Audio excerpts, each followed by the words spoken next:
The Sadducees approach Jesus with a hypothetical legal puzzle. They present a scenario involving 7 brothers.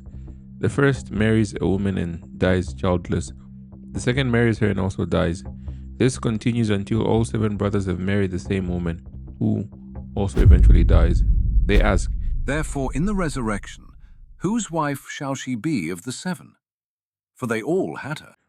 Jesus responds, For in the resurrection they neither marry nor are given in marriage, but are as the angels of God in heaven. if God's creative acts in Genesis were pronounced very good, why is a fundamental part of the good creation, the institution of marriage, considered unnecessary or obsolete in the final, perfected state of humanity after the resurrection? Is the end of marriage an admission that its primary purpose was procreation and survival, rather than the companionship God initially described in Genesis 2? In this video, I'm going to try and tackle these questions and more. So, quick history lesson on marriage. It all starts in the garden with zero competition. God realizes Adam is moping around with the animals, so he performs the world's first surgery. Adam wakes up, sees Eve, and basically says, finally, someone who isn't a giraffe. The original intent: 1 man, 1 woman, and absolutely no in-laws. Fast forward a bit and things get messy. Abraham, Jacob, and the gang decide that if 1 wife is good, 2 or more must be a party. So Jacob famously worked 7 years for Rachel, got tricked into marrying her sister Leah in the dark, and then worked another 7 years. The lesson? Always double check the veil before saying I do. By the time Moses shows up, we need some ground rules. Marriage becomes a formal covenant. Then several years later, Jesus enters the scene and raises the bar. He performs his first miracle at a wedding in Cana. He also points people back to Genesis, basically saying, hey, remember that 2 become 1 thing? Let's try sticking to that. The Bible ends not with a funeral, but with the marriage supper of the Lamb.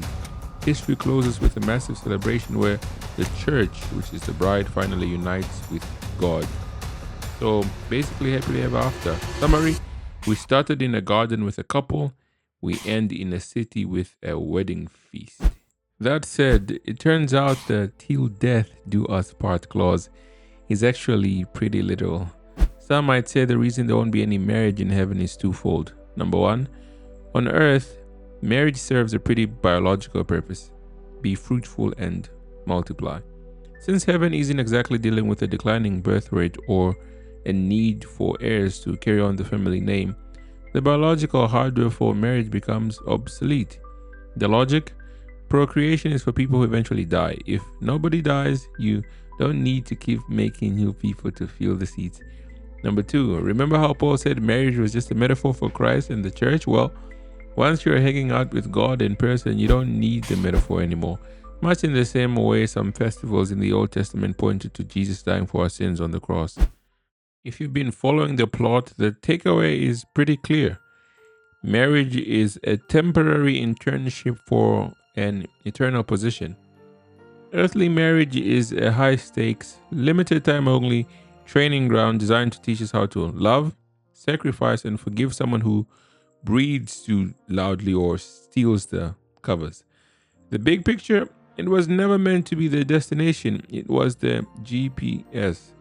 It points us toward a relationship where the spouse never fails, the wine never runs out, and the happily ever after actually has the data to back it up. Bottom line, well, if earthly marriage is just a teaser trailer, then heaven is the blockbuster premiere you don't want to miss.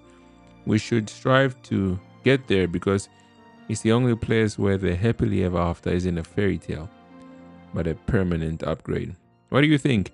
Let me know your thoughts down in the comment section below. Do you agree, disagree, something in between? I'm curious to find out.